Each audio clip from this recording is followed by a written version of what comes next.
going to hear tonight from 4 people who are directly involved in the issues that involve the proposal, now 6 years old, to try to put a radioactive waste dump, nuclear waste that in some cases has a hazardous threat that may last 250,000 nuclear years.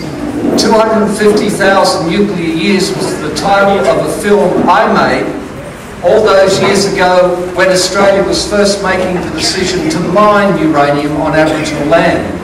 And all I want to share of my personal experience in support of these speakers tonight is to say, 50 years down the track, there is still no demonstrated, safe, permanent disposal of radioactive waste. I have been to Hannaford in Washington State in the United States, to Savannah River, Georgia, and out to the salt mines where it was hoped they would be able to take the leftovers, the toxic, hazardous material that came from the nuclear weapons chain and from commercial nuclear power. And the truth is, they have not found a stable, safe disposal method for nuclear waste. Even in Hannaford State, there was leakage from silos that looked like giant concrete pyramids. I filmed at Savannah River, Georgia, drums that had leaked nuclear waste into the nearby water table. In the so-called safe underground salt mines in the southwest, what they found was it is geologically unstable. This will be very familiar to those that are looking at the Northern Territory possible sites, because there has not yet been reassuring evidence that any of the sites being considered are in fact stable, because scientists will tell you there is no known current method for the safe disposal of nuclear waste.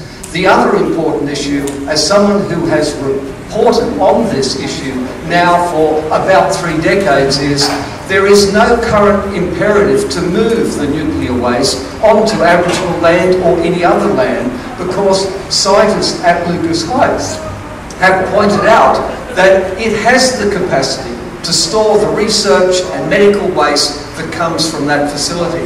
So there is a bigger agenda. If you remember, this proposal to put nuclear waste up into the Northern Territory, which was initially going to go into South Australia, came at a time when the Howard government was looking to have Ziggy Zukowski confirm a plan for nuclear plants around the coastline of Australia. 20 or more Ziggy would have liked. And of course, if you did that, you would need a repository somewhere for the eventual waste from that commercial nuclear power. Others, including Bob Hawke, have proposed that Australia morally should take back some of the waste from the uranium that Australia has sold overseas. So on multiple fronts, there has been a very old agenda to create a commercial nuclear waste repository. So this is not discussed in the proposal to Diane Stokes and other traditional owners at Muckaty Station. What has been said is, we will pay you this pittance if you take this nuclear waste, and don't worry, there is no threat. The point is, there is no safe disposal, no permanent solution for the existing nuclear waste, and many nations, as you know, like Germany, are unwinding their nuclear power programs, recognising after incidents like what's happened recently in Japan, that is a technology with huge limitations and almost permanent problems, that if it truly had to pay for the hazard, it wouldn't exist. We, the people of the world, are paying to maintain a current danger that remains a threat to many parts of the world. The added bit of history I would share with you is, if you want to actually see what leakage from radiation does to human beings, you don't have to go back to World War II or the dropping of atomic bombs. I went to Kazakhstan, where the Russian testing and deliberate, in some cases intentional, irradiation of a civilian Asian population in Kazakhstan, including the Asian Brigade of the Red Army, and I saw a land of living mutants. I stood with mothers whose children were born with twisted tails like a mermaid. I saw a child in a bottle with a single cyclops eye in the front of its head. This was a living nightmare. This is not ancient history. This is what radiation does to human beings.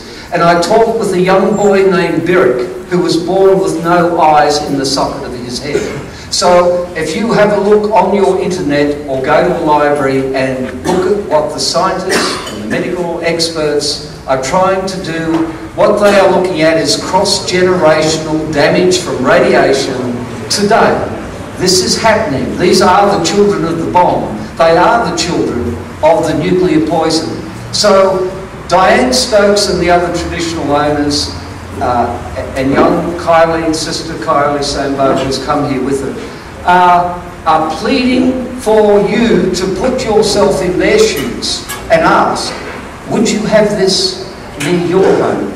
Would you have this in your backyard? If you control your land, you're living somewhere, would you allow a government to do this when you are aware that this material currently is quite safe where it is at Lucas Heights?